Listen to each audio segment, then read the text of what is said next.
Oyez, oyez. All persons having business before the United States Court of Appeals for the District of Columbia Circuit are admonished to draw near and give their attention, for the court is now sitting. God save the United States and this honorable court. Case number 21-5117.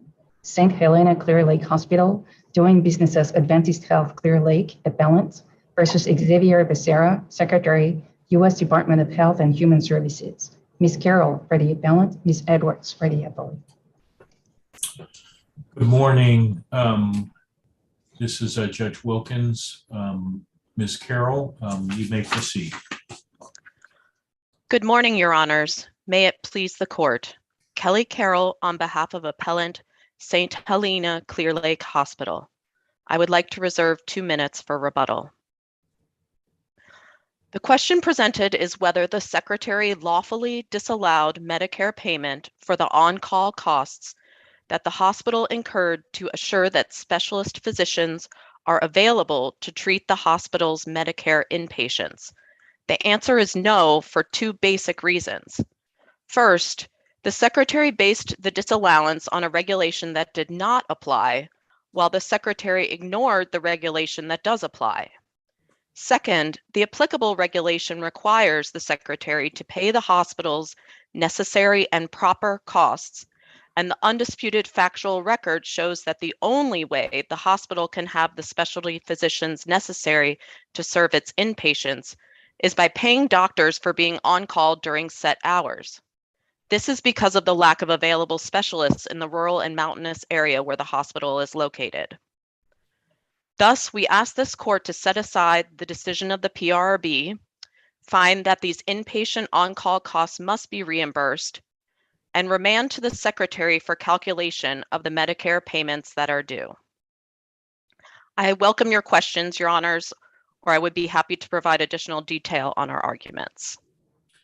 Can you just start out by explaining if we disagree with you on the issue of whether either the California statute of regulation or the federal EMLAT, or I probably got the acronym wrong, that neither of those required the on-call physicians, we would sustain the Secretary's decision and wouldn't need to reach anything else, correct? Your Honor, in this case, the Secretary is required to conduct an analysis of whether the costs are necessary and proper. And the PRB, standing in the shoes of the Secretary here, did not so conduct that analysis.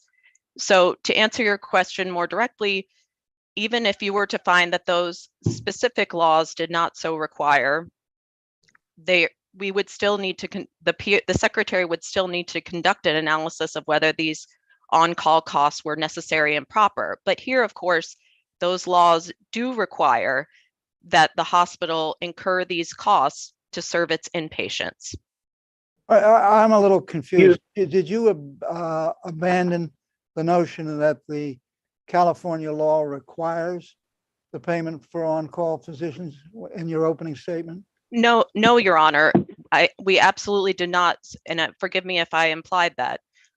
We did not abandon that the California state law so requires. In fact, California. Can you show us where you found the requirement? Yes, Your Honor. So it is the unique purview of states to license facilities and to license the practitioners and set forth standards of care for those practitioners in hospital facilities. And the controlling Medicare regulations, as I noted, require critical access hospitals and their staff to be in compliance with federal, state, and local laws and regulations. Those are the Medicare conditions of participation. Perhaps you'd point to the state statute, which you say requires on-call physicians for inpatient. Your Honor, for example, in California licensing laws require hospitals to provide 24-hour inpatient care, including surgical and other physician-provided services. There's Section 7, California Code of Regulations, Title 22, Section 70005, What And language are you referring to? If I may get my binder.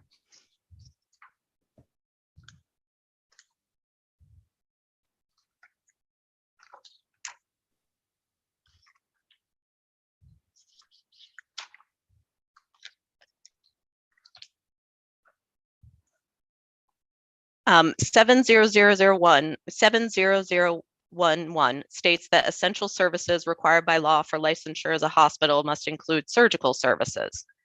70005A requires. Stop, but 70011 does say services, surgical services, but that doesn't require on-call surgeons.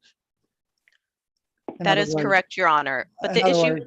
And elsewhere it indicates that emergency room doctors with surgical training are perfectly adequate, right? Well, Your Honor, emergency room physicians, there's nothing in the record to state that emergency room physicians would be available to move over to the inpatient area of the hospital to service inpatients with surgical service needs. There's nothing in the record to suggest that. And in fact, the undisputed record. Wasn't it your burden to show that there were none available? You only have a stipulation, but the secretary is not bound by the stipulation. But Your Honor, the secretary's own agent agreed to the stipulation, and that's all that is in the record here. It's a contractor, and a contractor is not, with previous cases have indicated the secretary is not bound by the contractor's stipulation. So it's your burden to show that there were no doctors available. I mean, excuse me, that emergency room doctors wouldn't be trained. You know, unfortunately for you, I've actually been in one of these hospitals and had emergency room doctors do surgical work. I understand, Your Honor. But in this case, the hospital is entitled to, once the hospital holds itself out in the state of California as offering, for example, a basic service such as surgery, or a supplemental service such as pediatrics, perinatal care, or cardiology, the state, which happened here, the hospital must maintain continuous compliance with the supplemental service requirements. We do concede that the word on call is not in this regulation, but what we've shown here is that the only possible way for the hospital to adequately meet the requirements of state law, which is continuous compliance, is by having the services of contracted on-call specialty physicians. Well, not true. The emergency room doctors are trained generally on providing a little bit of service for everything.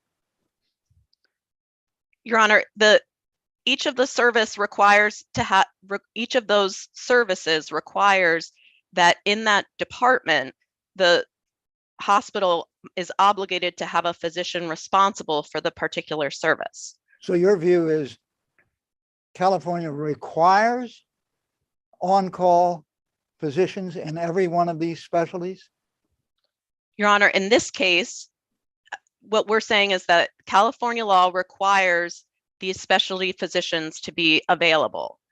And as the undisputed record in this case shows, the only possible. That's not true, or anybody trained in services. You don't have to be an obstetrician to be trained on certain emergency situations. Even those, even in the perinatal example, that the hospital must have somebody trained in that specialty overseeing someone who may just have some training in that specialty. Where do you see that?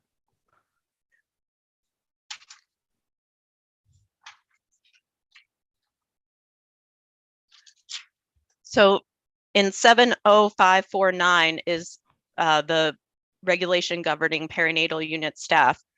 And it says a physician shall have overall responsibility of the unit. So that unit is not the outpatient emergency department, which is a completely separate area of the hospital paid under a different cost center. The physician shall be certified or eligible for certification by the American Board of Obstetrics or Gynecologists, or the American Board of Pediatrics. It If does such say, if such a pediatrician is not available, a physician with training and experience in pediatrics may administer the service. yes, but a physician with the above qualifications, meaning the qualifications of the American Board of Obstetrics and Gynecologists or the American Board of Pediatrics, shall provide consultation at a frequency which will assure high quality service. And that individual shall be responsible for providing continuous obstetric, pediatric anesthesia, laboratory, and radiologic coverage. So the emergency room doctors have to be periodically trained. Your Honor, the emergency room doctors would not be available to have overall responsibility for a unit of the inpatient side of the hospital. They have to be available 24/7 to service the emergency room physicians. But Your Honor, the issue here is that, Let me ask another question. yes, Your Honor. What about the government's position that even if you were right on the second question, which I doubt, but even if you were right, the government has the ability to determine whether it's necessary and proper before you ever get to that issue. And that's, don't we have to defer to the secretary on this? Yes, Your Honor, we agree that the secretary is charged under the regulation with determining whether the costs were necessary and proper. Our argument here, the central focus of our argument here, is that the decision of the PRRB did not opine on whether the costs at issue were necessary and proper under the correct and applicable regulation at 413.9. Instead, the sole reason the board gave was that as a matter of law, 42 CFR 413.70B4, a regulation found only under the outpatient setting, a regulation that explicitly provides for Medicare reimbursement for critical access hospitals for on-call costs in the outpatient emergency room setting only. The board said that would clearly exclude the on-call services performed in the inpatient areas of the hospital. And the board said in conclusion, yes, Your Honor. You asking just for a remand for the board to make that determination, or are you more aggressively also asking that we reverse outright on that point, on the necessary and proper point? Your Honor, we believe that the record here that it's been stipulated to by the parties demonstrates that these costs were necessary and proper. So we are asking the court here to remand and order that these inpatient costs must be reimbursed, but remand to the secretary for the calculation of those Medicare payments that are due. Can I ask you maybe a really basic question, but does an emergency room physician have to be a surgeon? No, Your Honor. I anticipate, Your Honor, that like most medical students, and my apologies, this is not in the record, but my understanding is that medical students do rotations in surgery. No, but emergency room doctors have surgical training. I've been treated by an emergency room doctor with surgical in a surgical situation. Yes, Your Honor. I'm concurring with your statement. They do receive surgical training, Your Honor. Well, isn't that all that's necessary? No, here, Your Honor, because under California law and under federal law, which requires following state laws on things like licensure and including facility licensure and physician licensure, the inpatient departments, including surgery, which is a basic service in California for general acute care hospitals like this hospital, that department must have coverage by a surgeon. There is nothing in the record to show that an emergency room physician could be moved over to the inpatient side to care for patients and then abdicate their duties on the ER side. Yes, Your Honor.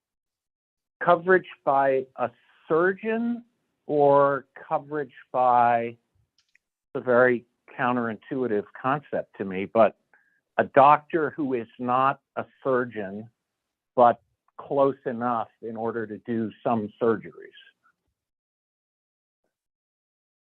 Your Honor, I want to speak very precisely to this. Okay. I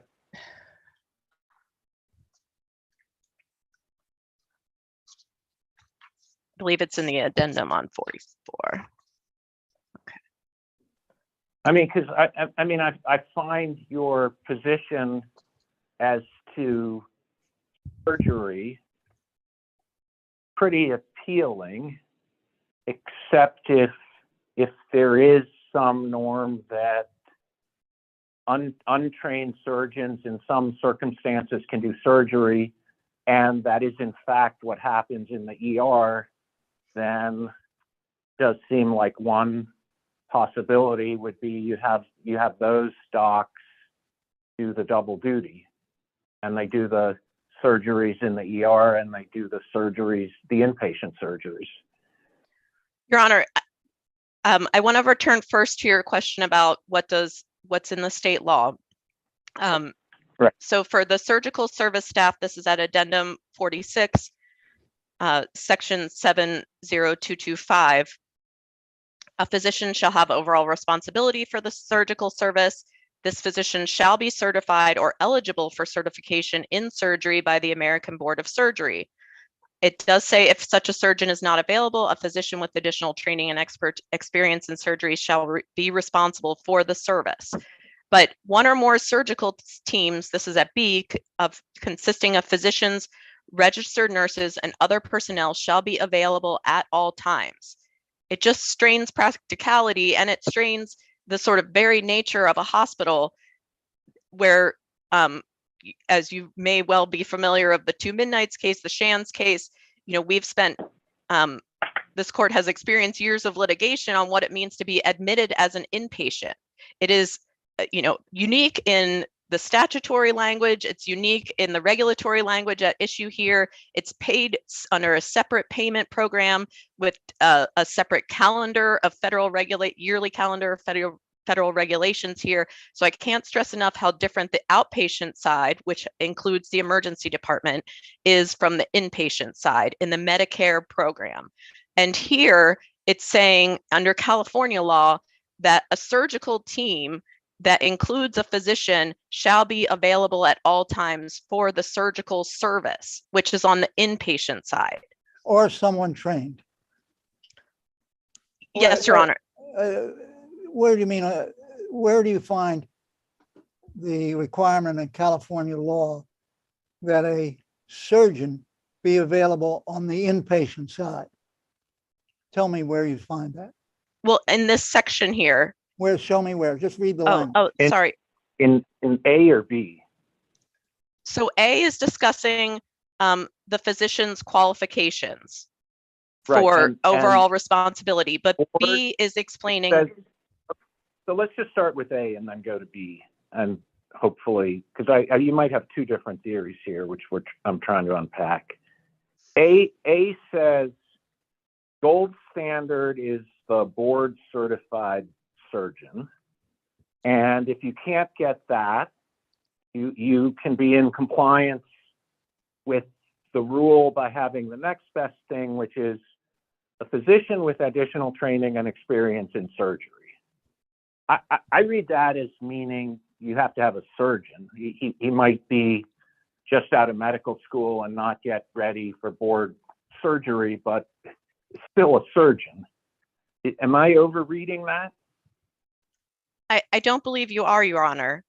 And the other thing I would stress is that I think that this provision is also saying that it shall have overall responsibility and be responsible for this service. So this is surgical service staff. That's what this section is pertaining to. So the language I just read to you might or might not support you for the reasons we've been discussing, but then I thought you were quoting us a different provision, maybe in B, about a surgeon or surgeon-like doctor with the supervisory responsibility. So walk me through that. Well, I had previously was discussing the perinatal unit staff where let's talk about surgery. Okay, yes. So on surgery, what I was discussing is that the provision at B explains that that surgical team, which also does include nurses and other medical personnel, must be available at all times. Surgery in the state of California is a basic service. When the hospital's been around for 70 years. It's had its critical access hospital. Yep.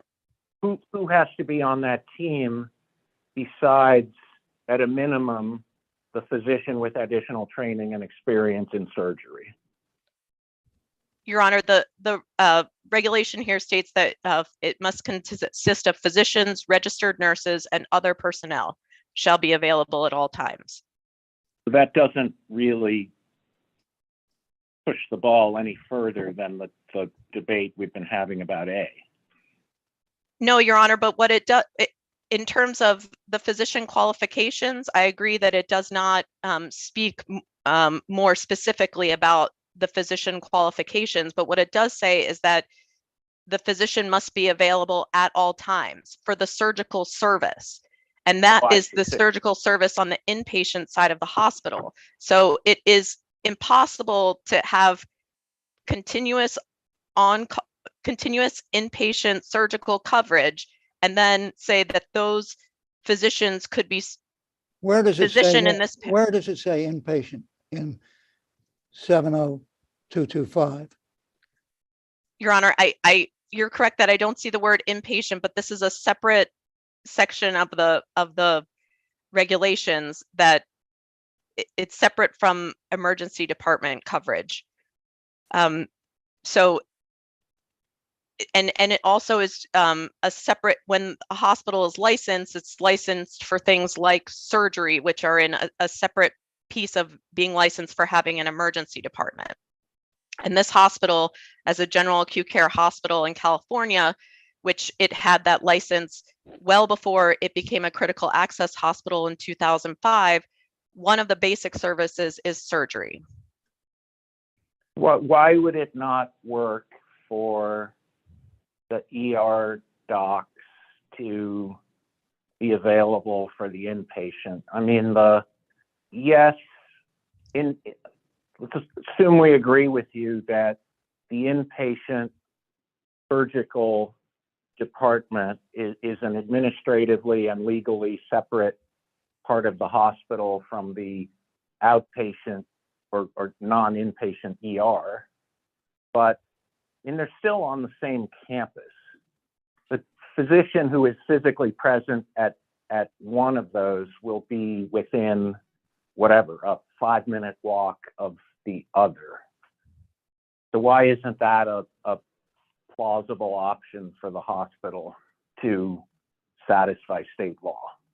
And yeah, it may be that if the physician is doing an operation in the ER, he's unavailable to do an operation in the inpatient section of the building, but that's no different from the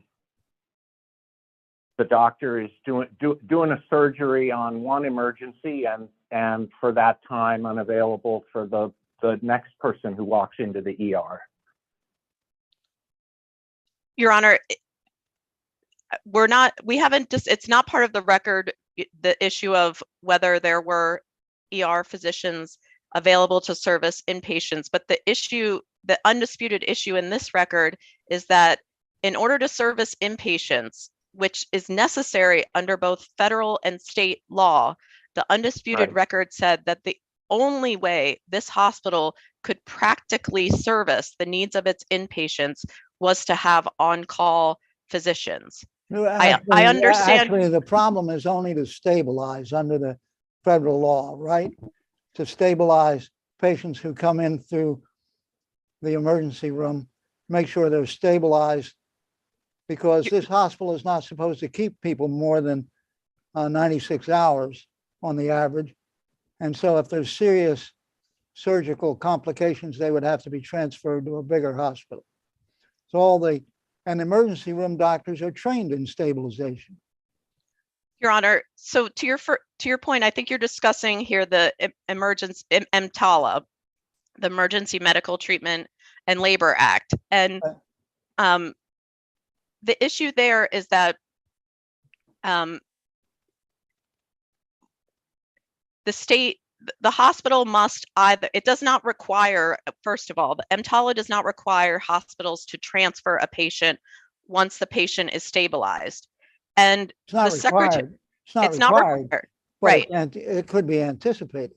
It could be anticipated. Your Honor, absolutely. EMTALA does anticipate that if the hospital is unable to stabilize a patient, that it could transfer a patient. But here, Your Honor, there are a couple things in the record that speak to the fact that this hospital should be servicing inpatients. One is that the Secretary's own regulations state that the Critical Access Hospital Program was established to improve access for rural residents to essential healthcare services, and particularly hospital services.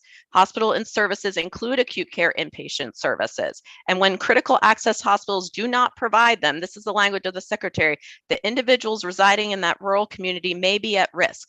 We believe it is not in the best interest of a critical access hospital's beneficiaries to be routinely transferred to a more distant hospital if instead their care could be provided locally without compromising quality. And here I might add that the closest tertiary hospital, meaning a hospital with more advanced care, is over an hour away. And this is over mountainous terrain, 2-lane roads that sometimes get closed down by mudslides. And there are helicopters available in emergency situations. well, my I have seen them. client has said to me, yeah, I understand, Your Honor, but they have explained to me that a helicopter is not always available. So, Your Honor, I don't think it is fair for a hospital that is required to furnish inpatients under the Medicare conditions of participation to then say, we are trying to prevent you from servicing those inpatients. The Secretary's the Secretary stipulated, the PRRB adopted the stipulations that stated the only practical way that this hospital could service its inpatients was to have a contract. What about your contract? Don't you have a contract for more services than you're claiming you're required to provide? What is your contract? I'm sorry, Your Honor, do you mean the contract? Don't you have a contract with a medical organization to provide doctors? Your Honor, the hospital has contracted with various on-call physicians. Yes. No. You have a contract to provide doctors in emergency room, don't you? The hospital also has contracts to provide emergency room physicians. That's not part of the joint appendix here, but those are separate contracts to provide emergency room physicians. Well, and they're pretty extensive. It seems to me I saw that in the briefs. Isn't that correct? Are the contract? What do you provide? What is your contract? You've contracted with an organization to provide doctors, right? We've contracted with an organization, my understanding is to provide emergency room physicians, but that's not the costs that are at issue here. We have contracted also and provided an example contract of one of these on-call specialty physicians. We've contracted directly with physicians to provide specialty on-call services. Yeah, and you actually have them on staff, don't you? Yes, Your Honor. So why do you need on-call if you have on staff? Oh, I think we're using different terminology. So what I'm saying is that the hospital could not staff it. So, Your Honor, physicians are only paid, and this is not at issue in this case. I want to be very clear. The costs that the hospital has requested and sought reimbursement for here are not for the professional services rendered by these on-call physicians. That is paid under a different payment regime, and the physicians would independently bill for any services that they provide.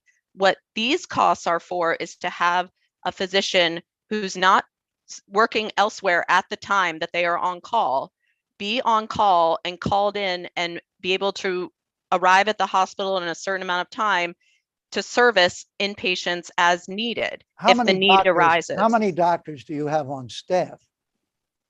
Your Honor, I do not know the answer to that question. How can you not know the answer if you're arguing the case? I don't understand that. Well, Your Honor, it's not part of the record of this case. I could I could certainly Okay. follow up with a supplemental letter, but the Well, who has the undisputed burden? Who has the burden to show that the circumstances? Your Honor, we believe that the record has shown here, and certainly the Secretary has the burden to analyze whether the costs are necessary and proper. We have provided documentation. Medi-Cal has also analyzed these costs and determined them to be necessary and proper. And the reason that is meaningful is because the Medi-Cal program, the Medicaid agency in California, is both familiar with state law and in this case applies federal regulatory provisions. It applied 413.9, analyzed the costs here, and found that these costs were necessary and proper for this hospital to But incur. isn't the question whether they're necessary and proper a question for the Secretary in the first instance? Yes, the Secretary is, it's And the if the Secretary's Secretary- burden if the to analyze. If the Secretary concludes they aren't necessary and proper, then we don't even have to get into whether California requires it, right? Yes, Your Honor. If the Secretary were to analyze, that's all we're asking for here, is that the Secretary should have analyzed whether these costs were necessary and proper. We've Well, offered arguments as to why they are, including that the hospital is required to incur these costs under state laws in order to service its inpatients. There are Medicare conditions of participation that also require furnishing services to inpatients in a critical access hospital. no, but the government is arguing you don't even get into the question of whether California requires, which they don't think California does require, but we don't even get into that question if the government, if the Secretary concludes it's not necessary and proper. Your Honor, all we have asked for here is that the Secretary do the analysis of whether the costs were necessary and proper. The factual record below in the PRRB shows that the PRRB did not analyze whether these costs were necessary and proper. And in fact, the PRRB decision below had two issues in it. One was this issue of on-call costs. Another was whether outpatient meals to patients were payable. In the section on on-call costs, the board never referred to or discussed section 413.9, whether the costs were reasonable, necessary, and proper. It did not discuss any of that.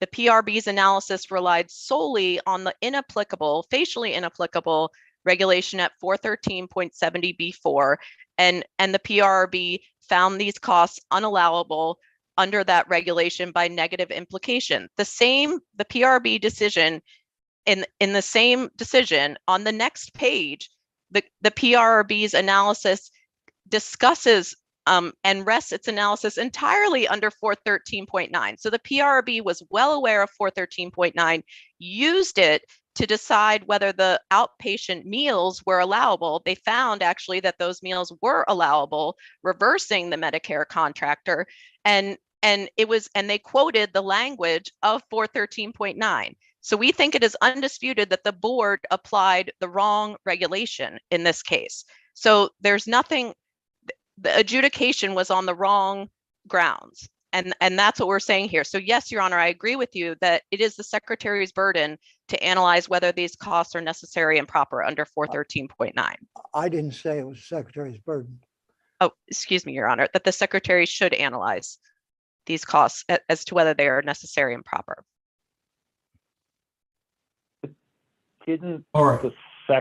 didn't the Secretary or the PRRB say it doesn't matter whether California law effectively requires on-call coverage? Yes. The board said that even if the board could confirm state licensing and certification rules requiring these specialty physicians, state laws that, quote, conflict with clear federal Medicare payment regulations would not change the outcome of this appeal. Okay, That's because then there's really nothing for us to remand. They've already said that they don't think payment is necessary and proper, even if there's a state law obligation to have on-call services, and we review that, and we either uphold it or we reverse it. Respectfully, we already have an explanation. Your Honor, that in you're that, asking. Your Honor, in that section, the clear federal regulation that the board is referring to is 413.70B4, which is found only in the outpatient section of the critical access hospital payment regulations. It's also found only in the outpatient statute pertaining. You're arguing against the negative implication, well, aren't you? Yes, Your Honor, we are arguing against the negative implication here because there is an explicitly applicable regulation on point, which the Secretary did not apply in this adjudication. In addition, the negative implication here was not promulgated through notice and comment rulemaking. Oh, but wait a minute, wasn't it in the preamble? Why is that not promulgated? Your Honor, that statement in the preamble of I think you're referring to the 1998 final rule that Yes. established when critical access hospitals were established. It was in the context of discussing outpatient costs and emergency department, specifically emergency department costs. It was not promulgated in a proposed rule, so there was no notice. And then there was a comment from a commenter about the use of locum tenens, which are substitute emergency department physicians. And CMS stated the standby costs of emergency room physicians who are present at the emergency room are allowable costs and be taken into account in computing Medicare payment. However, Medicare does not recognize costs of on-call physicians as allowable costs of operating a critical access hospital. However, that single sentence was in relation to the comment on the use of locum tenens physicians in emergency departments. Moreover, in the later regulation that was the federal fiscal year 2002 final rule in 2001, after Congress in 2000, presumably having read this and also understanding that the emergency department regulations and statutes pertaining to critical access hospitals are very specific and particularly onerous for hospitals. It's 24-hour-a-day coverage in the emergency department. And so when pressed, and also following this statement in this preamble statement, Congress came back and revised the outpatient, again, only the outpatient side of the critical access hospital statute, and said, actually they said that the Secretary shall reimburse the costs of on-call emergency department physicians. But that's because they were looking at a specific issue pertaining to emergency department physicians. And even there, the Secretary summed up by saying that in that rule that permit the reasonable costs of critical access hospital outpatient services to include the reasonable compensation related to emergency room on-call physicians. There's no notice there that it had anything to do with reimbursement for inpatient physicians.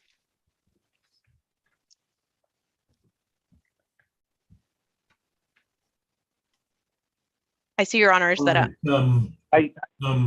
Judge Katsas, one more. Judge Silberman, further questions? No, Just quickly, one more if we're done with the surgery point. For the other services at issue, where do you get the proposition that state law requires you to have whatever, an OBGYN or cardiology unit, inpatient unit? Yes, Your Honor. So for perinatal, pediatric, and cardiovascular services, once a hospital is approved by the state to provide that supplemental service, which is what happened here, the hospital this is under section 70307, must, quote, maintain continuous compliance with the supplemental service requirements. Those supplemental service requirements obligate a hospital to have a physician responsible for the particular service. I understand, Your Honors, as we talked about in the perinatal section already, as an example, that there are some provisions in there. The language says that it may permit physicians with different kinds of training, but the main condition is that there must be a physician overseeing it. And especially with respect for perinatal, it must be a physician with that additional training and certification must oversee. I understand that. I was getting at a slightly different point, which is that the regulations, they seem a little bit different insofar as they affirmatively require rural hospitals like your client to have an inpatient surgery department. They do not affirmatively require these other inpatient departments, which would seem to make the on-call costs much less necessary. But Your Honor, once a hospital holds itself out, and again, this hospital has been there for 70 years, and it's had an obstetrics department for that time. And on its license, its hospital license, it's licensed to have these perinatal OB beds. And so once it has held itself out to the community, again, a community that doesn't have a hospital, nearby, 2-lane roads, mountainous terrain, then it must continuously provide that service. So our argument is that once, yes, Your Honor. I still don't understand why you keep saying the surgeon is required to be on call. It says if such a surgeon is not available, a physician with additional training and experience in surgery shall be responsible for the service. Now, why can't that a emergency room doctor, and I cannot imagine anything that an emergency room doctor would know more than surgery, why isn't it sufficient if he or she has training? Your Honor, the issue is that the emergency room physician cannot leave the duties that it is required to cover in the emergency.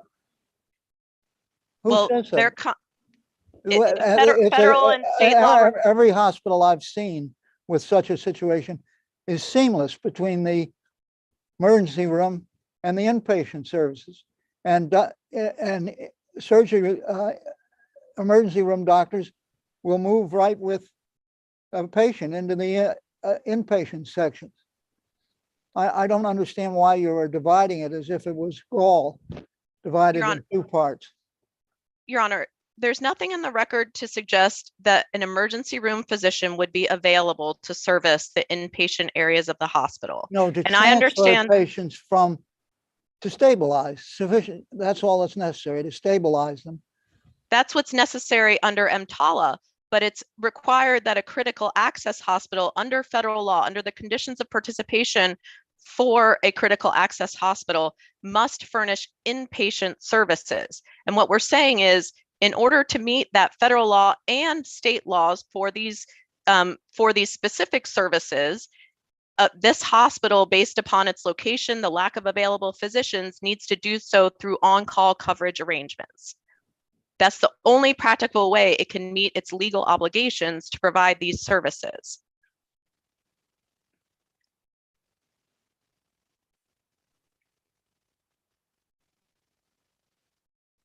I have no further questions. How do you respond to the waiver argument on page 27 of the Secretary's brief on this point?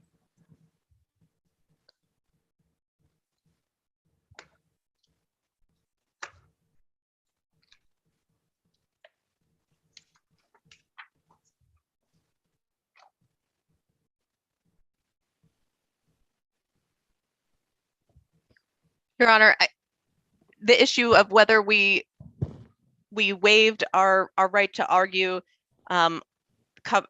payment for the on-call specialty services relating to perinatal cardiology and pediatrics? Yes. Your Honor, I disagree that we waived that argument.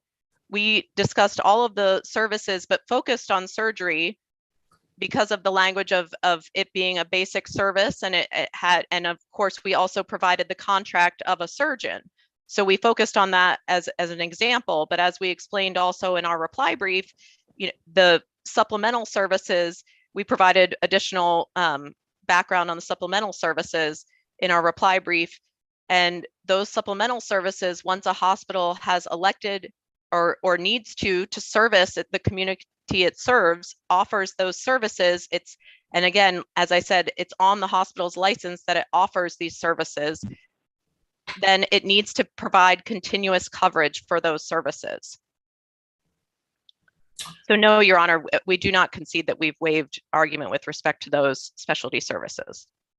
All right, thank you. Any other questions, Judge Katsas, Judge Silberman?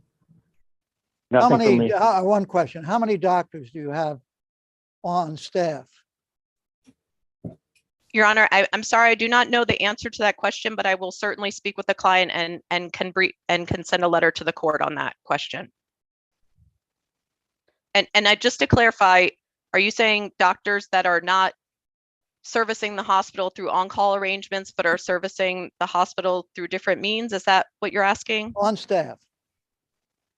Okay, these physicians are on staff. It's just that they're. Oh, no, I'm talking about those who are permanently connected. Well, I think the issue is that this hospital has difficulty providing these specialty services. Again, the way critical access hospitals are, as you pointed out, Your Honor. Just all I'm asking is how many doctors are on staff? Your Honor, I do not know the answer to that question, but I'd be happy to find out for you, Your Honor. All right, thank you, counsel. We'll give you some time on rebuttal. Let's hear from counsel for the Secretary, Kyle Edwards. Thank you, Your Honor, and may it please the court, Kyle Edwards on behalf of HHS. Given that much of the discussion has focused on the surgical services requirement under California law, I think it'd be useful to start there. First, I want to point out, if you're looking at the surgical services staff language at 70225, section 70225, what it's talking about here is a physician who shall have overall responsibility for the surgical services. This is the person who is in charge of the surgical services in the hospital. It's not referring to the doctor that needs to provide, that's providing care directly to a patient. And as so that's one problem, I think, with the argument that there needs to be on-call physicians under this particular section.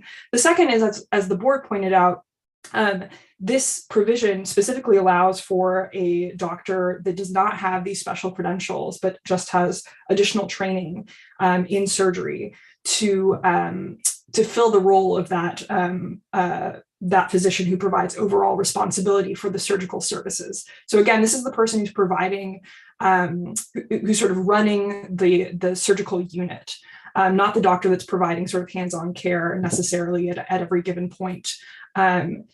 Another problem with the surgical services argument that sorry, why before we move on, why does that matter? Because the argument here is that there needs to be an on-call doctor who's able to come in based off of this California regulation. And what this regulation is actually referring to is the doctor, the head of the surgical wing, for instance. This is not talking about the doctor that has to be providing care at any given time. So that's the overall responsibility for the surgical services language. Guess I'm not sure why that matters. I mean, we're struggling, or I'm struggling because you have a state law requirement that they have to have an inpatient surgery department, and you have stipulation that the only way they can staff up what they have to staff up is through on-call arrangements. And where does that leave them? I mean, it seems to me, whether you're talking about the supervisor or the doctor who does the surgery, you put those 2 points together, and it seems like on-call costs, at least for surgery, are pretty necessary, with this possible exception of maybe the ER doc does double duty. And I have no idea how to assess that, because it's just, the record is not developed on that point one way or the other. So I think one thing that might address this concern entirely is that the California Health and Safety Code actually says, as we've as we say in our brief, that a rural general acute care hospital does not need to provide surgical services. So in addition to, this particular provision 70225 not requiring on-call surgical services, there's actually a provision in California law that says that rural general acute care hospitals do not need to provide surgical services. And in response, in their reply brief, St. Helena doesn't take issue with that. That's 1250A. Yes, that's correct, Your Honor. But there's been no, that wasn't the ground of decision below, either by the board or Judge Nichols, right? It's correct that they did not cite that particular provision. The board said generally that the provisions that the provider cited to didn't require an on-call.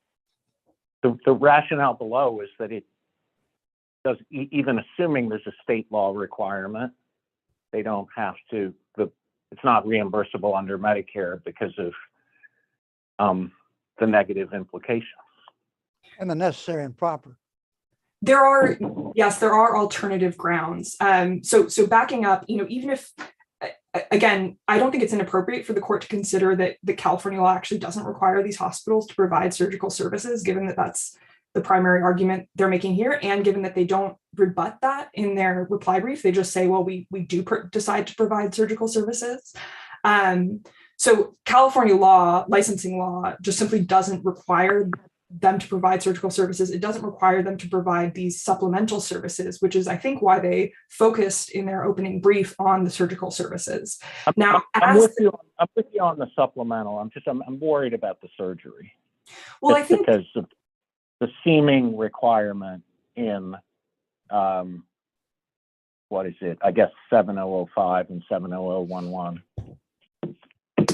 So, if you ignore 1250A in the health and safety code, and you're just looking at 70225, as the board explained, this just talks about sort of the ideal qualifications. It says that someone with additional training in surgery can fulfill that role. And as was discussed earlier during the argument, the record does reveal that St. Helena has emergency room physicians available 24/7. And the board found that if an inpatient had an emergency that required them to be stabilized, that those emergency room physicians would be able to handle that issue. And the contracts, if you look to the contracts with Janssen and Janssen, they actually say that those physicians need to be able to handle unexpected emergencies, any unexpected emergencies. So those contracts, as was noted. So to rule for you on this point, do we have to effectively conclude that the stipulation is wrong, at least as applied to this question of surgical services? There are multiple bases. So, I think the board also said that even if this was required by California law, for instance, that wouldn't necessarily mean that Medicare would be paying for it. There are all sorts of things a hospital might be required to do by state or federal law, and that doesn't mean Medicare is going to pay for every single one of those things. In terms of the stipulation, that stipulation does not bind the secretary, who is not a party before the board. It was a stipulation between the hospital. Okay, fair enough. But what's St. Helena supposed to do? They have a burden of proof. They have to show, for necessary, at a minimum, they have to show there's no other way. Let's assume they have to show there's no other way they can staff up the hospital, and they get a stipulation that seems to cover that point. I mean, what more could they have done? Did they have to ignore an offer of stipulation and litigate out something that the person on the other side of the V is willing to concede at that point? So, at the very least, they need to be able to point to something in the record that would support that stipulation, and they haven't done that. They've never pointed in their briefs to anything. But why? That's the point of the stipulation. That Yeah, you don't exactly. put anything in to support it because the other side agrees to it. Well, Right. so the stipulation arose later. So there's hundreds of pages in the record, obviously. The stipulation arose just before the board. So there was plenty of opportunity. And indeed, the position papers below include, I think, exhibits 1 through 50 from the provider, the sort of initial position papers. So there was opportunity to introduce this. And it's not a, it's not Let's assume, counsel, the stipulation remains. What is your position then? Well, they are attempting to rely on the stipulation as if it No, were. let's assume we accept the stipulation. Then what's your position? The position is that Medicare is not required to cover everything that a hospital might decide it wants to provide. Medicare is responsible for covering the provision of services to Medicare beneficiaries, and it's interested in the efficient delivery of needed healthcare services. So I think taking a step back and considering the nature of the critical access hospital is really important. So if you look to the designation requirements for a critical access hospital, and you look to what Congress was intending in creating this, it was trying to prevent the closure of these rural hospitals to enable there to be 24-hour, 24/7 emergency service. No, I'm just asking for your legal position if the stipulation were to be accepted. If the stipulation were to be accepted, it wouldn't change anything. Again, the But board why? said Why? the board said that even if, for instance, California law required them to do this, and they needed to, they thought they needed to have these physicians to staff their units. Requirements of California law would not determine what Medicare. But the stipulation doesn't. The stipulation, if I understand the argument, doesn't go to California law so much as the practicality of whether it's necessary and proper. I mean, the stipulation says, because of the rural nature of the service, the provider must pay doctors for being on call during set hours, which is the only practical way the provider can adequately staff its hospital with the doctors necessary to serve patients. Again, that's not really a factual stipulation. That is a legal conclusion that these costs are necessary and proper. And our position is that they were not necessary and proper. The board found that based on the conclusions that it drew with respect to California licensing law and EMTALA, and that given. No, okay. If the stipulation is true, that it's the only way they can provide surgical services, what is then the government's position? That they are not required to provide surgical services by federal law, and they are not required to provide surgical services by state law. And that the purpose of these critical access hospitals is to provide 24/7 emergency care services. They do require inpatient, they are required to offer inpatient services, but that can be provided by a nurse. So there doesn't even need to be a physician available at all times at these hospitals. They're very limited service, 25 acute care beds or less, 96 hours per patient, inpatient on average. It is simply not consonant with the nature of these critical access hospitals that they would need to have on-call surgeons in addition to the other on-call doctors. I'll also note, just as a practical matter, they're trying to get on-call coverage costs for perinatal and pediatric services. It's a little unclear how that relates to Medicare, which covers persons that are 60, for the most part, covers persons that are 65 and older. There are some exceptions to that for younger people with disabilities. But I think that what that gets to is that the hospital here is really trying to get Medicare to pay for services that are just not what are necessary and proper under in view of the nature of a critical access hospital. So suppose we think the following, and I know you reject these premises. I'm just trying to think through the decision tree here. Okay, point one, California law does require this hospital to have an inpatient surgery department.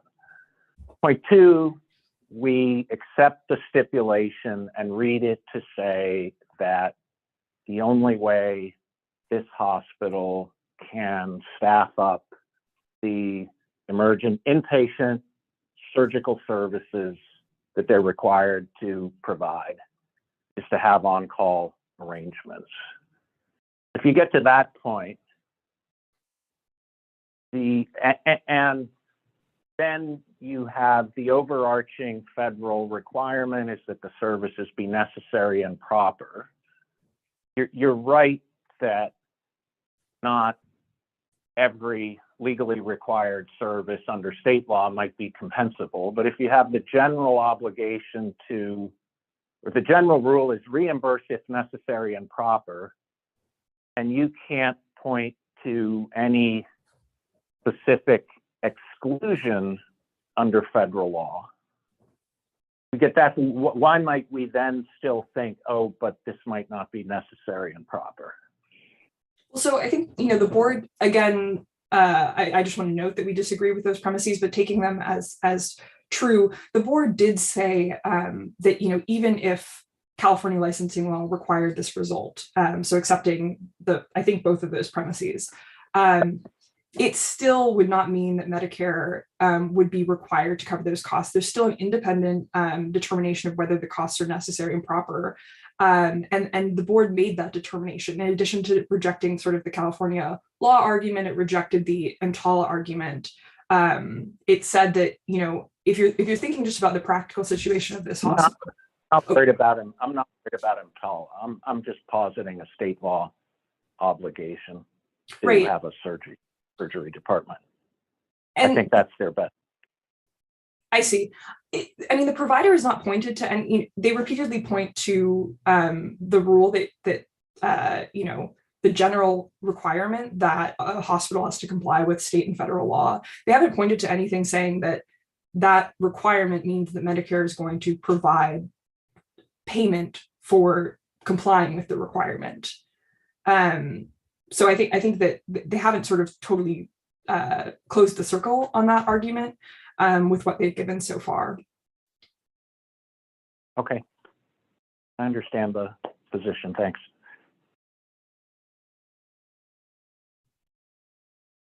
I am happy to answer any remaining questions that the panel has. Judge Katsas, Judge Silberman. I'm all set. No more this council. All right, thank you, counsel. We will give counsel for the appellant, we'll give you 2 minutes in rebuttal. May Thank I you. ask a question right at the outset?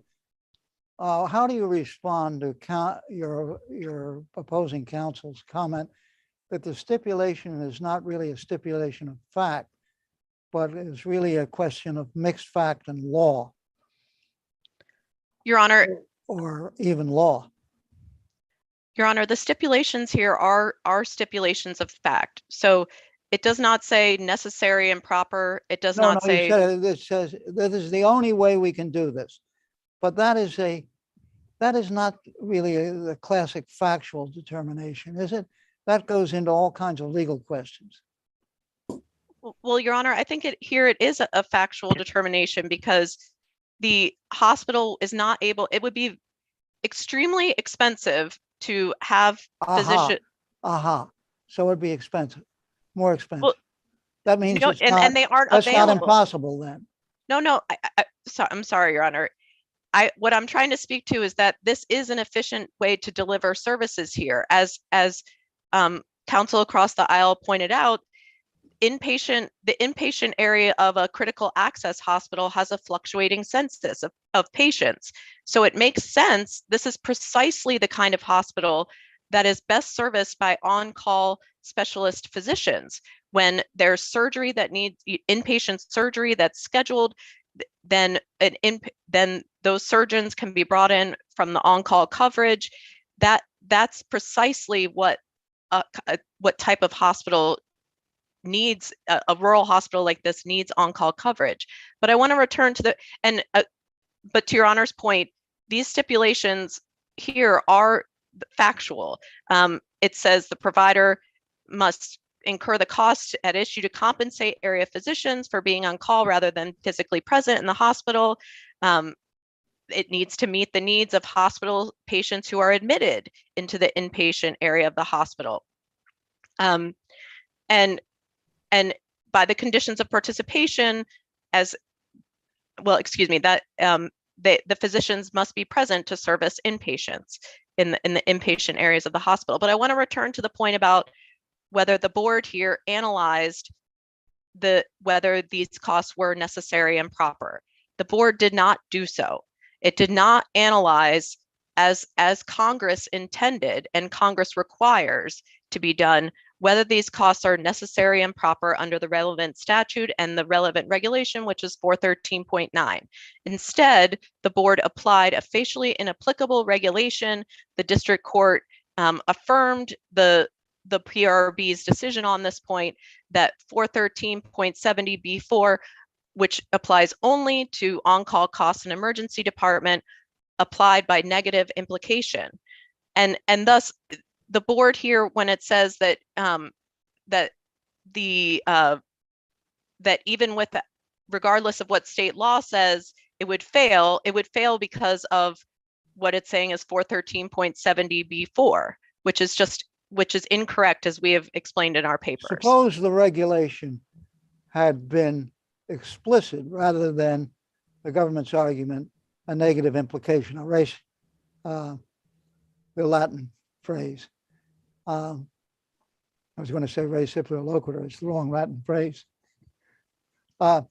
Suppose the regulation had been explicit that on call for inpatient is disallowed. What would your view be? Your Honor, if that had been done through notice and comment rulemaking as is required under the statute, the Medicare Act of 1395 HHA2, then we might have to concede that these costs are not allowable, but that was not done so here. This was not issued by notice and comment rulemaking. This regulation does not speak to whether the regulation was issued by notice and comment, wasn't it? It doesn't speak to it has nothing to do with inpatient costs, Your Honor. That's your argument. That's your argument. But you concede that if it had been explicit, you'd be out of court. That if a regulation explicitly prohibited the costs of inpatient on-call costs, would we be precluded from making this argument? Is that your question? You already answered. Precluded from being paid? Yes. Thank you. Yes, Your Honor, if done through notice and comment rulemaking. All right, counsel. We thank you, counsel, for your arguments in this case. Take the matter under submission.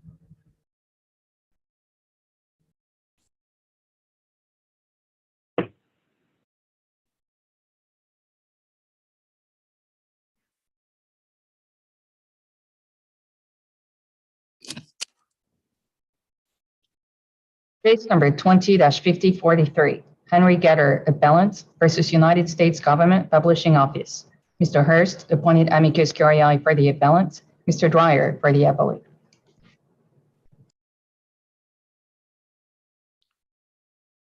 Thank you, Your Honor. May it please the court. My name is Scott Ballinger. I'm the director of the Appellate Litigation Clinic at the University of Virginia School of Law. And it's my pleasure to introduce Mr. Ian Hurst, a third-year law student who will be presenting argument as a court-appointed amicus curiae in support of Mr. Jeter. Thank you, Mr. Ballinger. Thank you for your service in this case. And we'll hear from you now, Mr. Hurst. May it please the court. Congress passed the ADA to integrate individuals with disabilities into the mainstream of American life. So if an employee gets injured or disabled, the employer can't just fire them. So long as it doesn't cause an undue hardship, and so long as the employee is qualified, the employer is required to consider reassignment to a vacant position. Now, the district court held that the employer's reassignment obligations only include formal vacancies, and that reading is wrong for two reasons. There's nothing in the text of the ADA that justifies that limitation. The Supreme Court held in Barnett that vacant just means, or it held in Barnett that vacant has no specialized meaning under the ADA. And this court held in McFadden that vacant means not held, filled, or occupied. So an employer is obligated to consider all vacancies. This reading also categorically excludes light duty vacancies. To the district court's credit, sometimes those vacancies will be posted on a job listing, but not always. Sometimes positions are filled internally. And that's this case. And there are light duty programs across the country. And I'll give you a few examples. In Johnson versus Brown, for example, a medical center reassigned injured employees to temporary light duty positions in the operating room. And then Michelin versus Tire Company, the company reassigned injured employees to a light duty position in the decomplexing unit. I'd like to back up for a moment, counsel, to kind of a more basic and fundamental issue I see with this case. The medical documentation that Mr. Geter relied on below was a letter from 2012 from Dr. Doran. And that said that his disability had ceased in 2012 as of the date of the examination. And so it's now the end of 2013. And Geter was asked for more documentation, and he didn't provide any documentation, and didn't respond to the December 2013 letter. Why isn't that essentially abandoning the interactive process and sufficient grounds in and of itself to affirm? Two responses, Your Honor. In Dr. Doran's letter, he explained that Jeter's disability was permanent, and a permanent disability does not expire. And the second point is that Jeter started the interactive process on November 25th, 2013. And the GPO's policies require that Robinson respond in 10 days. It took him 20 days to respond. And when he did respond, he asked for further medical documentation. The GPO's policies outline that the interactive process is a flexible give and take. And it doesn't require that Jeter use any special words to start that process.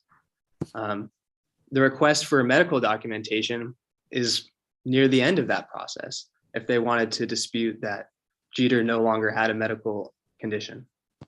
But the Doran letter said that he can return to his work as a truck driver, that he could do everything required of a truck driver, except that the truck drivers was supposed to be able to lift up to 50 pounds, and Jeter could only lift up to 30 pounds, but to the extent that he ever there was ever something over 30 pounds and needed to be lifted, he would have a helper who could do that, and thus he could perform his job.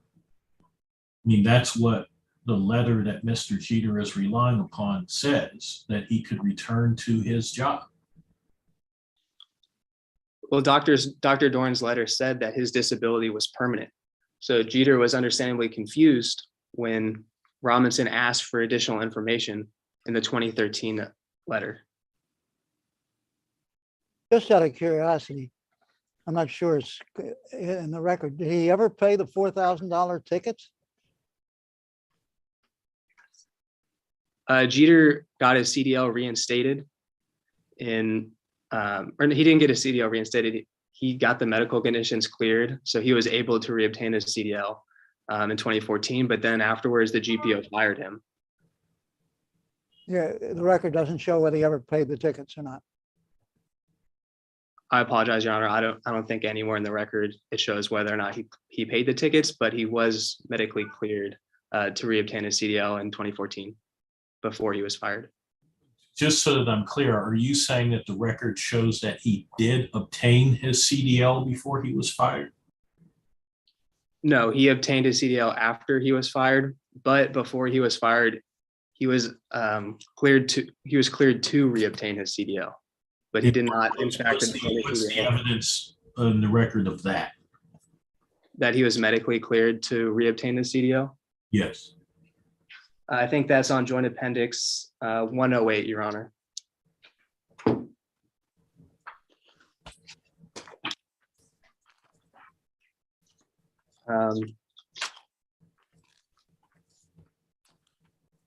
Yeah, on Joint Appendix 108, they asked Jeter, did that medical exam clear you to get a CDL in March of 2014? Yes, sir. All right, thank you. You're welcome, Your Honor.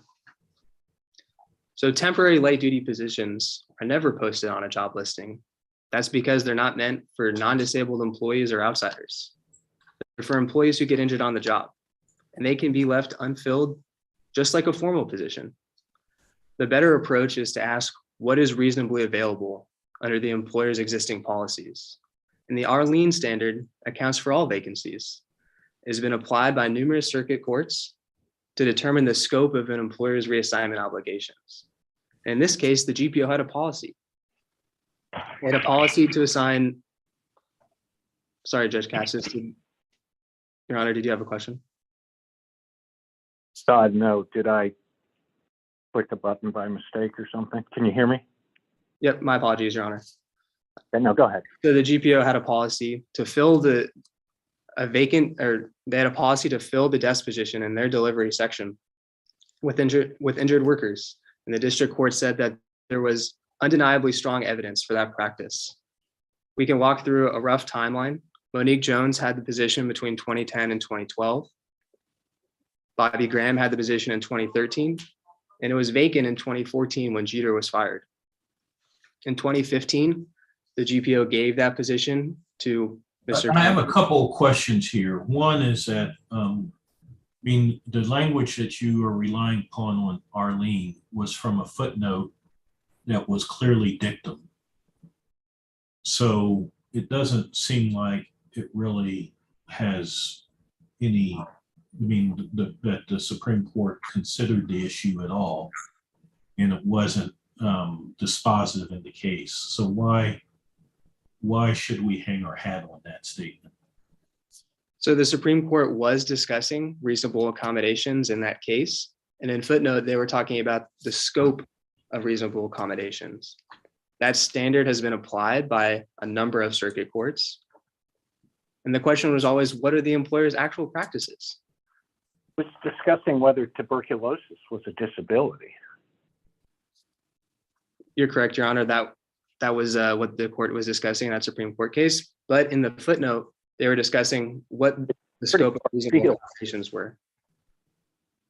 It's also an ambiguous footnote, right? It's not just that it's clearly dicta. It's even on its own terms, it's ambiguous on whether reasonably available means if you have to reassign to an available vacancy, which is what the statute says, or whether it means you might have to create a vacancy, which is inconsistent with scores of ADA decisions. Your Honor, we're not arguing that this means that they have to create a vacancy. That would be inconsistent with this court's decision. But if you ask what's reasonably available under the employer's existing policies, then you can determine what positions are available. The reason that's important is because positions aren't always posted on a job listing, and we have to determine. Right. Sorry, Your Honor. So no, I'm sorry. I interrupted you. I'm sorry. But is your theory, your theory is not that there's some duty to create a new position if reasonable, which would be a very aggressive reading of that footnote. Your position is a little bit more modest, as I understand it, which is you still need a vacancy, but the vacancy can be informally created or available, right? Is that fair? Yes, Your Honor, and that's what the evidence shows in this case. I encourage the court to look. What evidence,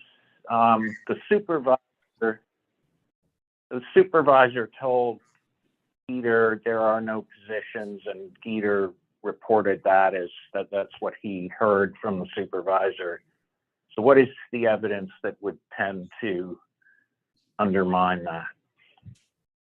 Your Honor, I would encourage you to look at Joint Appendix 152. That's Robinson's declaration.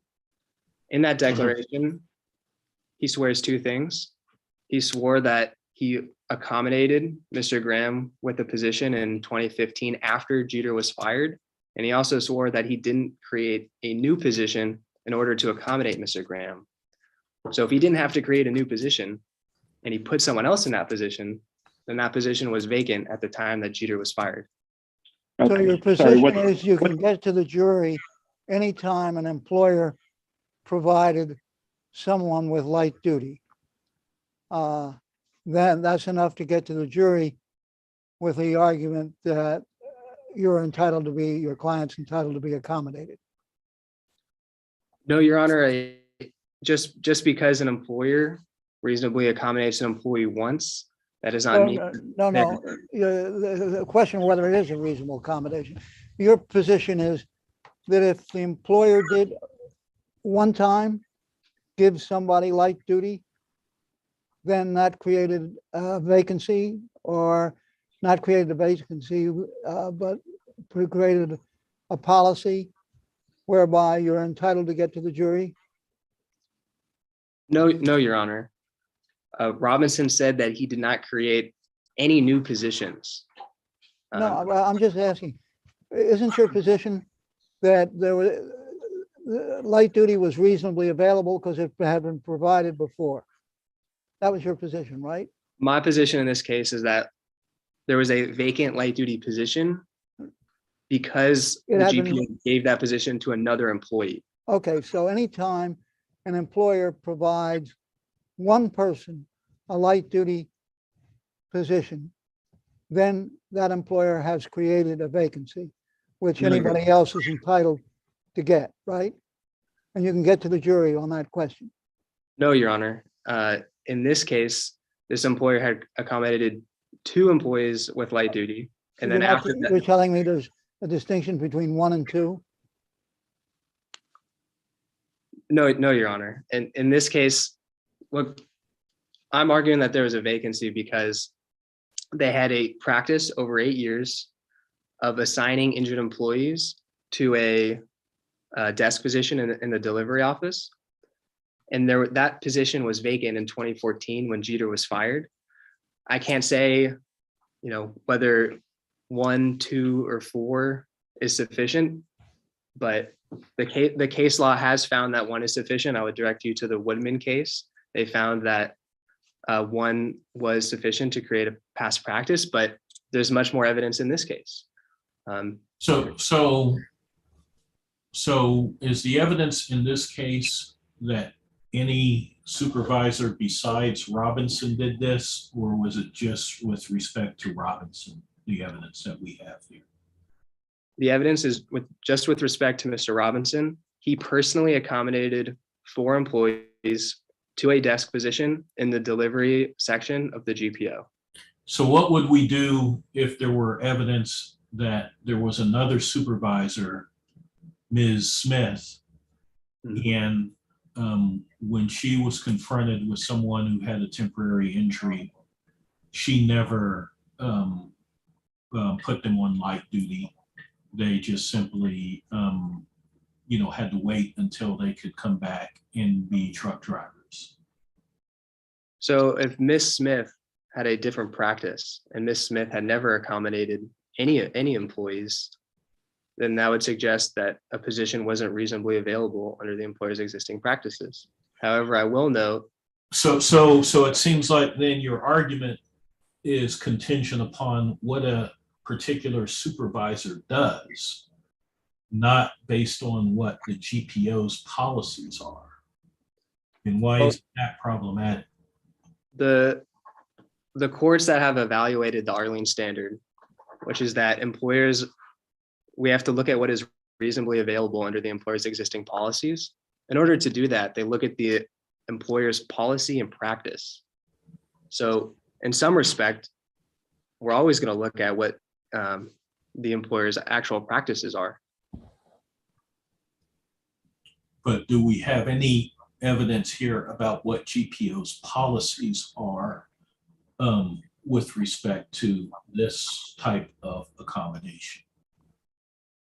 So Robinson, in the deposition testimony, he references what appears to be some sort of formal policy, but to be candid, Your Honor, we tried to find that policy online and we couldn't find anything formally written down. But even in the absence of that policy, the district court characterized the evidence as unbelievably strong that the GPO had a practice of filling a desk position with injured employees. And we think that 4 different employees being assigned over 8 years is sufficient.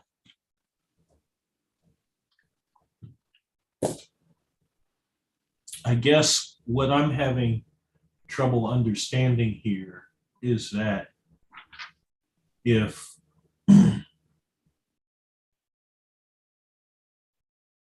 your case is dependent upon one particular supervisor having a past practice of accommodating others, and then in this case, he chooses for whatever reason to not accommodate Mr. Jeter, then I think how do we get to the point that this was disability discrimination or failure to provide? I mean, I guess your argument is that if he could provide the accommodation to others, it's reasonable here. Is that your argument? No, Your Honor. So the ADA requires that employers reassign injured employees if there is a vacant position. So Mr. Robinson's practice shows that there was a vacancy in the GPO's delivery section. A specific desk, there was a specific vacancy in the delivery section. Why is that? If the ultimate question is whether or not there was a vacancy, why would it follow that the existence of a vacancy at one time implies the existence of a vacancy at all times or at other times? Your Honor, I'm not arguing for an implied vacancy rule. In this case, a position was vacant, and then Robinson filled that position with another employee. So I don't think any inference is necessary there. And we get that just from the time sequence of when the tightness in time between when Jeter did not get the accommodation and when the next driver, Graham, did. You get this from 2 facts on Joint Appendix 152, Your Honor. The first fact is that Robinson swore that he did not create any new positions for the employees that he accommodated. And he accommodated Bobby Graham in 2015 with a position. So if he didn't create any new positions and he was able to reassign an employee to a position, that means that the position was vacant, because he didn't have to create a new position to reassign them. It might mean that someone else was doing the light work when Jeter's situation came to a head, and no one else was doing that work when Graham's situation came. In Robinson's declaration, he swears that he only accommodated 4 employees total between 2010 and 2018. So given that there's only 4 total employees that did this work between 2010 and 2018, and no one was doing it in 2014, the fact that he was able to then accommodate Mr. Graham with the position in 2015 shows that the vacancy was available when Jeter was fired. And he has a right to that position under the ADA. What do we know about the size of the relevant universes here? You say 4 accommodations in 10 years, which sounds pretty good, maybe good for you, but how many drivers are we talking about, and how frequently are they injured? Do we have any idea what those numbers look like to try to scope out a plausible denominator? So in this case, we know that 4 drivers were accommodated between 2010 and 2018, so about 8 years in the delivery section.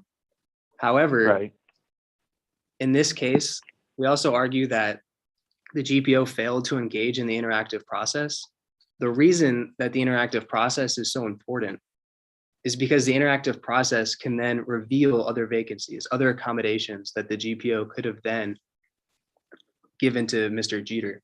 But because the interactive process broke down, we couldn't identify other potential vacancies. We only know about this one because Jeter knew about it, and we were able to ask Mr. Robinson about it. But the GPO is a printing company with around 1,700 employees. Presumably, there would have been other vacancies, but we don't know that in this case. Counsel, whose fault is it that the process broke down? Viewed in the light most favorable to Mr. Jeter, the GPO failed to engage in the interactive process. What about the letter that went to his lawyer? So Jeter asked for a reasonable accommodation in 3 instances. And the interactive process started in November of 2013. And the GPO recognized that he asked for a reasonable accommodation. The GPO recognized this in Boyd's memo on Joint Appendix 187. That started the interactive process. And Robinson was required by the GPO's own policies to respond within 10 days. And he didn't. He didn't respond until 20 days later, and he did so in writing, and he didn't bring up Jeter's reasonable accommodation. And the district court, when they looked at this question, they said that every request that Jeter made for a reasonable accommodation was met with delay, obfuscation, or a request for further documentation. The district court was quoting Jeter's argument. That wasn't the district court's finding, was it? That's correct. I see my time has expired if there are no further questions. Let me just take you back to my numbers question. There's 1,700 employees GPO wide. Yes, Your Honor, that was information we got from a Google search, so approximately 1,700. And you said 4 accommodations in the Delivery. I'm sorry, In the delivery. The delivery is the part of GPO in which Jeter worked. That's correct. And all the other employees that do we know how many GPO employees are in delivery? No, Your Honor, I apologize. I don't think that's in the record. Or how many GPO drivers there are in delivery? We just said we don't know any of those numbers. No, Your Honor, I apologize. I don't think that these are in the record. Or do we know, like, what universe of people might, other than drivers, might be doing this light duty work that Graham got to do, but Jeter did not? Your Honor, that is information that would come through the interactive process. The reason the ADA requires the interactive process, or through discovery after you file your lawsuit and try to satisfy your burden of proof. Yeah, that's correct, Your Honor. But we still believe that there is a triable case here with the evidence that Jeter has. I see my time has expired, Your Honor, if there are no further questions. So the concern that is raised by the GPO is that essentially, if we rule for you and send this back for a trial, we're going to create a situation where even if that's a plausible kind of reading of the statute in precedent, we shouldn't go down that road, because we are going to create a disincentive for people, supervisors, to try to accommodate people when they can, because someone will come along and sue when the supervisor makes a decision that it's not really either appropriate or possible to accommodate someone in this circumstance. but they're stuck. Even when, even when, even though they had no duty to accommodate anyone in the way that they had been doing so by assigning them to temporary light duty. What's your response to that policy concern? So I think our case is slightly different than the fact pattern that you discussed. In this case, they had a light duty program, and then the position became vacant, and then they assigned a new employee to that position. So just because an employer makes an accommodation one time does not mean that they're bound to do so forever. If Jeter or if Robinson had assigned Mr. Graham to light duty, and then he was in light duty when Jeter was fired, then the position would have been held by Mr. Graham. So Jeter wouldn't have had a right to it.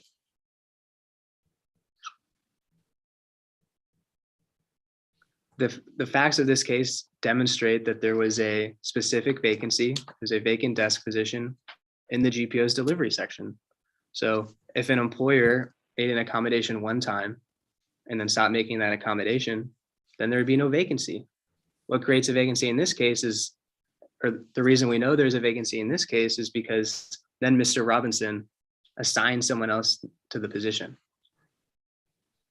So if we were to send the case back for a trial, what would there be for the jury to decide? Whether there really was a vacancy? Yes, Your Honor.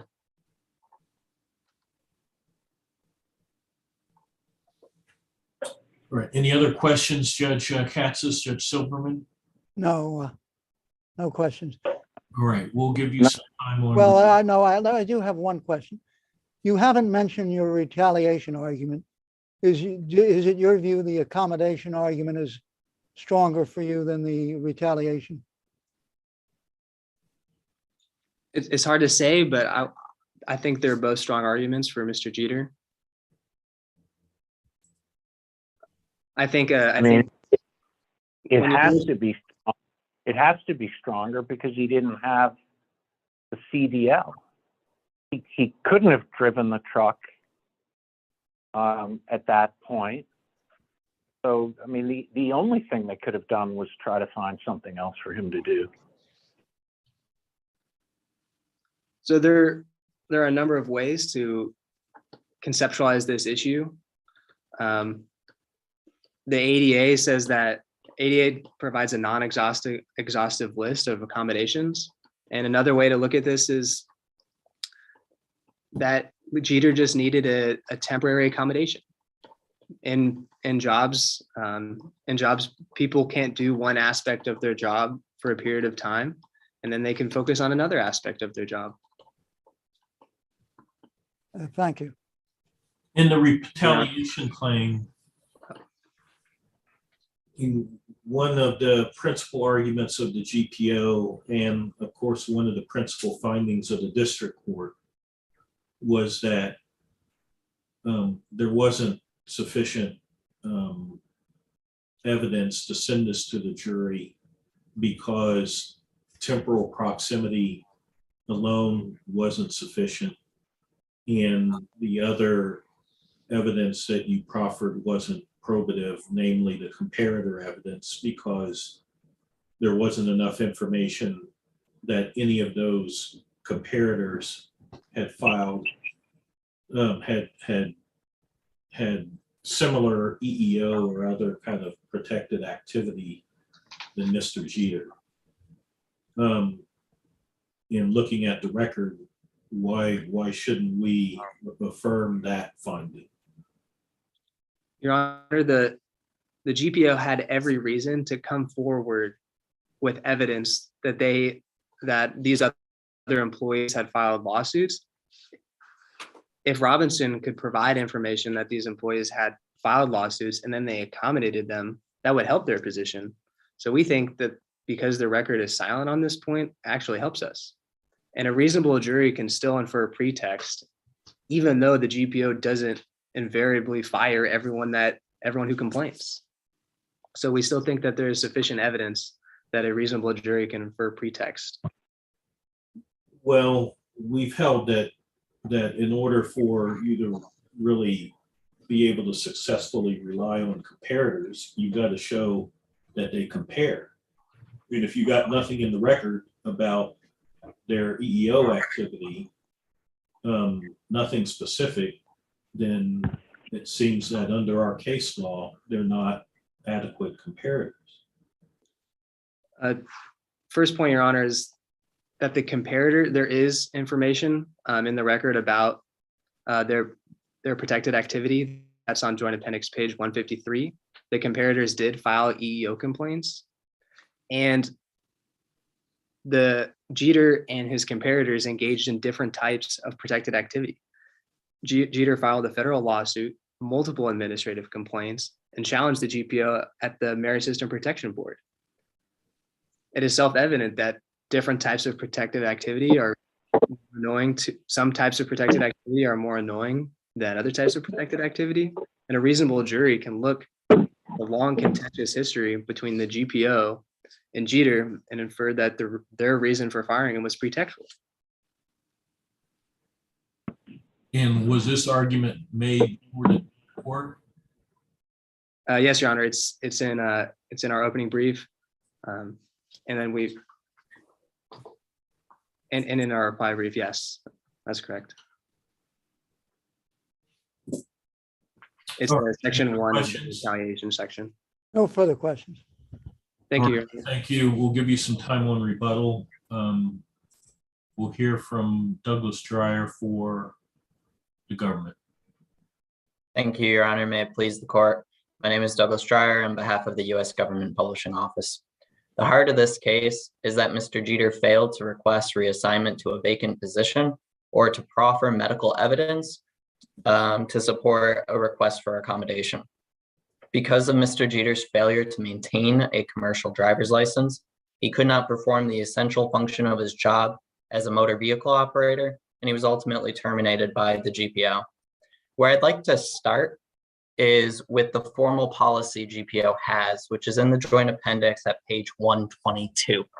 This was an attachment to the December 2013 letter that GPO provided to Mr. Jeter when it was seeking clarification to determine whether he was indeed requesting an accommodation.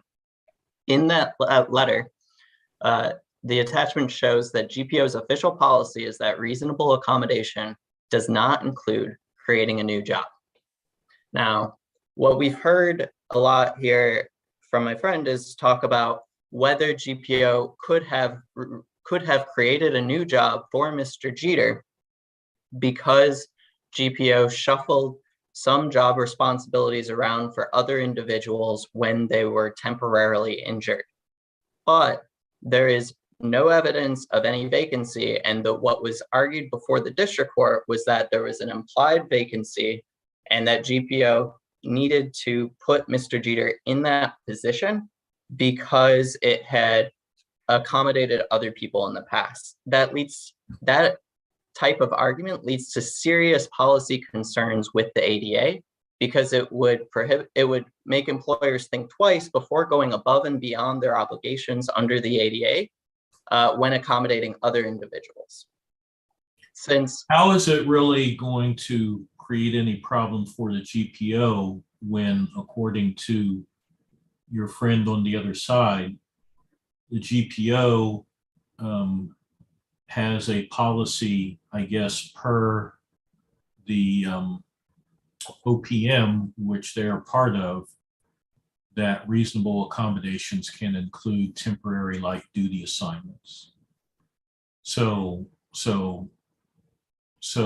OPM already says temporary light duty assignments is a reasonable accommodation, and that's all he was asking for. So GPO does permit, does have a temporary light duty program, and Mr. Jeter received light duty 7 to 8 times. That's noted in Mr. Robinson's deposition transcript. What we're dealing with here, though, wasn't a request for temporary light duty. What Mr. Jeter has testified during the course of this litigation is that he wanted transfer to a desk job permanently because he believed his disability was permanent, even though Dr. Doran's September 2012 report had noted that his disability had ceased as of the time of that examination. Is that fact undisputed, counsel? Because isn't there evidence in the summary judgment record that he wanted temporary light duty until he could get his CDL? It's undisputed in the form of Mr. Jeter's testimony in his deposition transcript, in which he said 3 times that he wanted transferred to a desk job. Permanently. Yes. Now, one thing we've heard from my friend is a discussion about when Mr. Jeter regained his CDL. That occurred in November 2017. What we were looking at with Mr. Jeter's deposition transcript there was his regaining of his learner's permit. And what's interesting about that, and that's on page 108 of the joint appendix, is the very next sentence after the question that was read in the first half of this argument was a question saying, and that, meaning Mr. Jeter regaining his learner's permit for his CDL, that was based on you having said that you had no chronic low back pain and no narcotic or habit-forming drug use, correct? His answer is, I don't remember, but the application is in the record at ECF number 55-21 and shows that Mr. Jeter wrote on his learner's permit application that he had no chronic low back pain. And so he's submitted an application calling into doubt the permanency of his injury.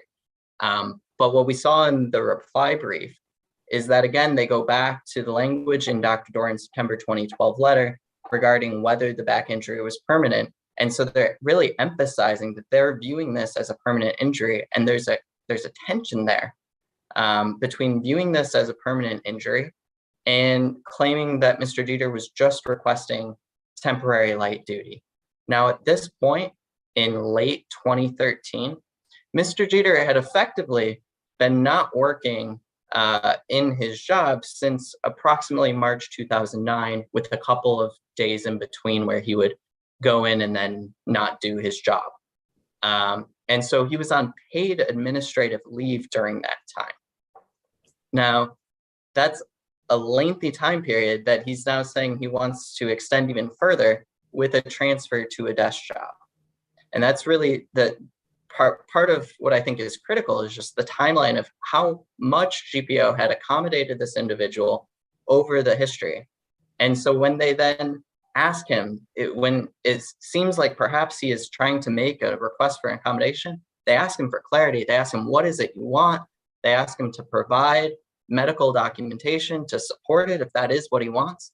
And he doesn't do that. What he does instead is he, in this litigation, disputes ever receiving the December 16, 2013 letter. But he also says that he had conversations with Robinson where he said, I want an accommodation, I want temporary light duty. That's what he says in affidavits that are attached to the summary judgment briefing. So what are we supposed to do with that?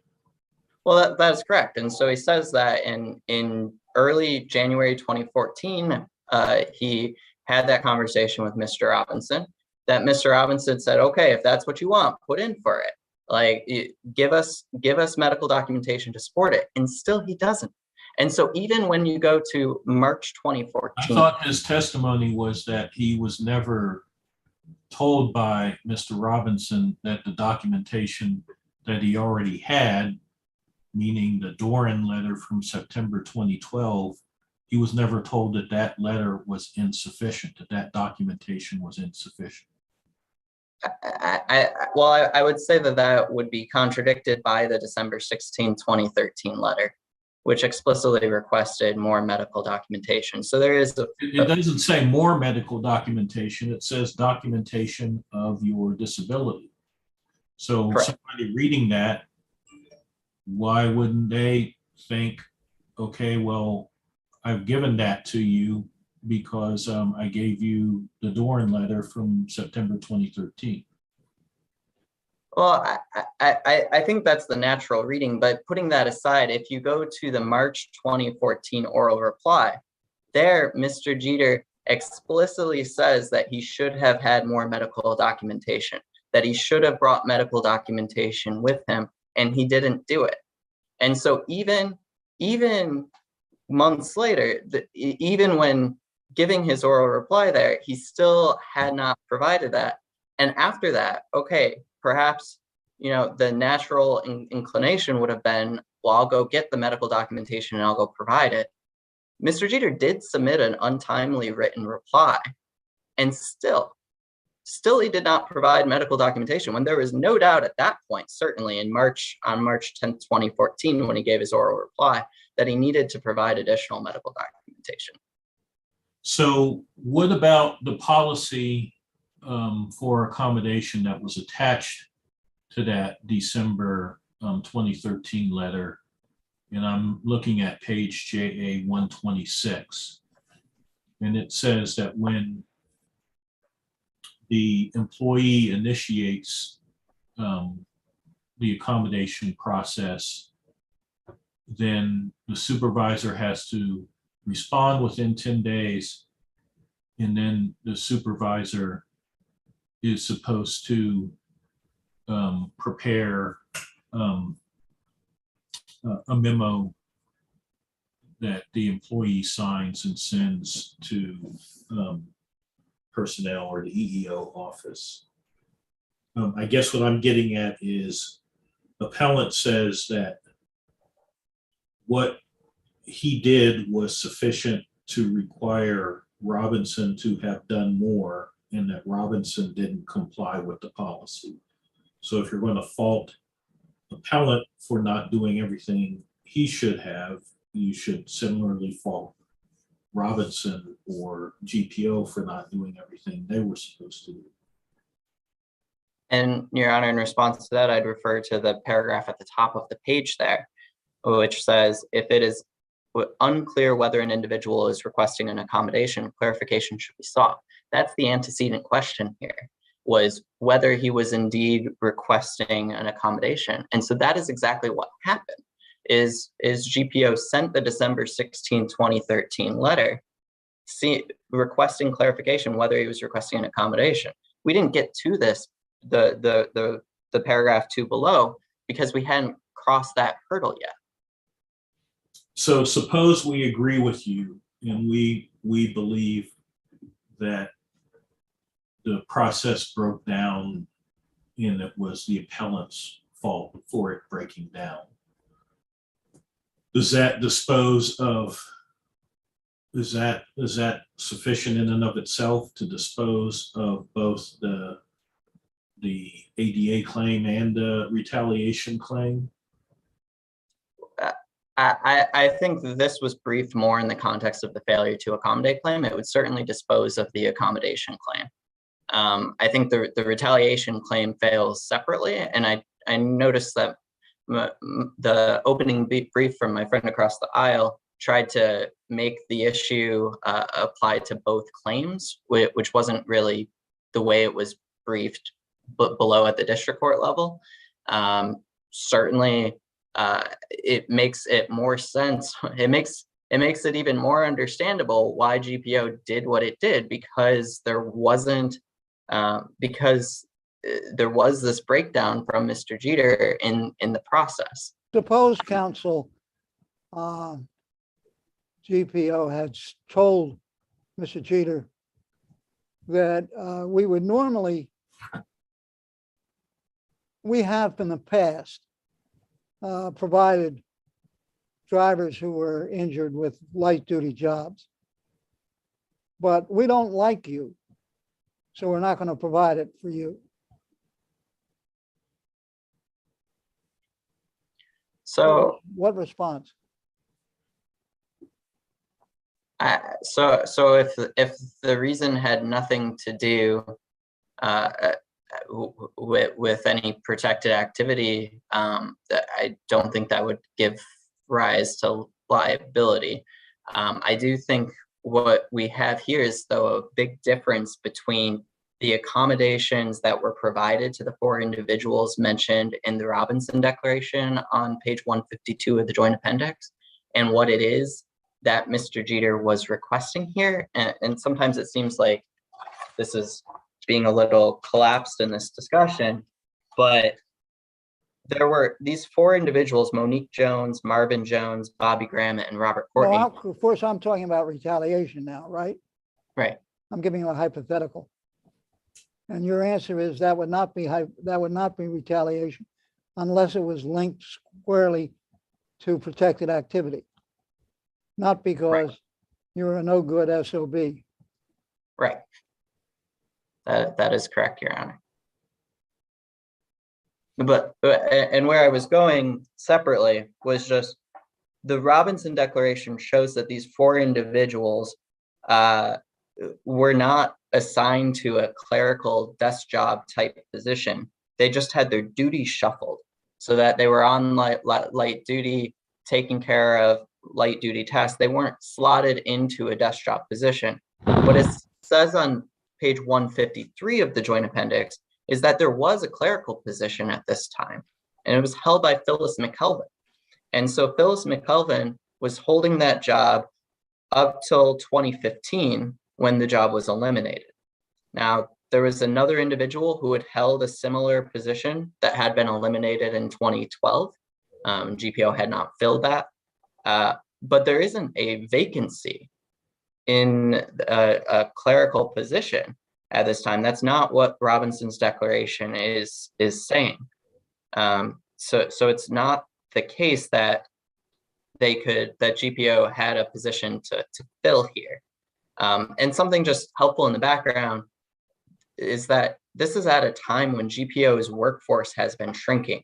At GPO's height, it had about 8,500 employees, as my friend correctly said. Nowadays, its workforce is much smaller than that. It's in the 1,300 to 1,750 range, and it has been contracting. And so that's why positions of, like when Sammy Arthur's position was eliminated in 2012, it wasn't filled again. There's no evidence of a vacant position that Mr. Jeter could have been assigned to.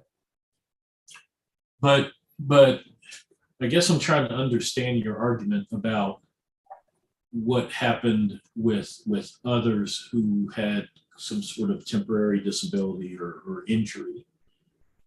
You're saying that they didn't necessarily get a desk job. They got some sort of light duty where maybe their duties were kind of shuffled around so that they would be able to avoid having to do anything that would implicate their disability or their injury. I'm trying to understand what difference that makes here. I mean, isn't Jeter's argument then fine? If that's what you want to call it, then call it that. Just give me that. That's all I wanted. I wanted some sort of an accommodation. So in response to that, Your Honor, I'd point to paragraph 5 of the Robinson Declaration on page 152 of the Joint Appendix.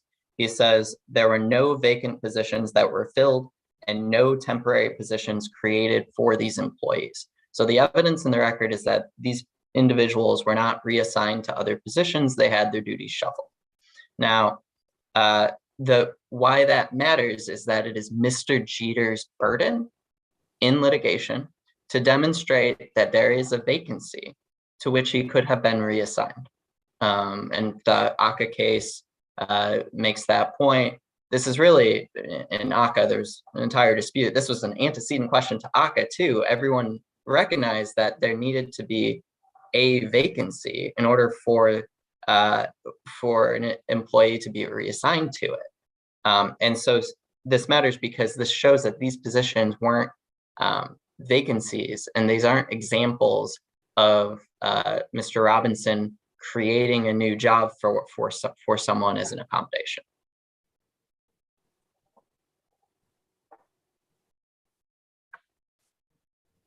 I don't have any further questions. All right, Judge Katsas, any further questions? Nor do I. Thank you. All Thank right, you. thank you. Mr. Hurst, we'll give you 2 minutes for rebuttal. Thank you, Your Honor. The first point I want to make is that it is disputed whether Geter was requesting a permanent reassignment. I would point you to Joint Appendix, page 110. That is Jeter's declaration, and it shows that he was requesting temporary desk work. My second point is about the interactive process. I want to talk about November of 2013. GPO knew that he was requesting a reasonable accommodation. Their own memo demonstrates that. I would encourage Your Honor to look at page 187. After the meeting, they said, we know he wanted to transfer to a desk position, and that's in Boyd's memo. So the fact that they never responded to his request for a reasonable accommodation within 10 days shows that they broke their own policies. And as a district court noted, there is no evidence that they ever talked about a reasonable accommodation despite 3 requests. And the formal policy makes clear that if they wanted additional medical information, it should come from the occupational health division after the supervisor had responded in writing. And that is when a Form 838 has been prepared and the chief medical officer had made an evaluation. That point is on Joint Appendix 126 to 127. We never got anywhere near that because there is no evidence they ever talked about a reasonable accommodation. And that is a breakdown of the interactive process. Thank you, Your Honors. I should like to comment. It seemed to me the University of Virginia group, without regard to the merits of the case, did an excellent job on the brief. Oh, Thank you very much, Your Honor. We Thank you very appreciate much, the Your Honor. opportunity. Yes, I would wholeheartedly concur in that. The court appointed you and you acquitted yourselves very well. Thank you. thank you, Your Honors. We'll take the case under advisement. This honorable court is now adjourned until Friday, February 25th at 9:30 a.m.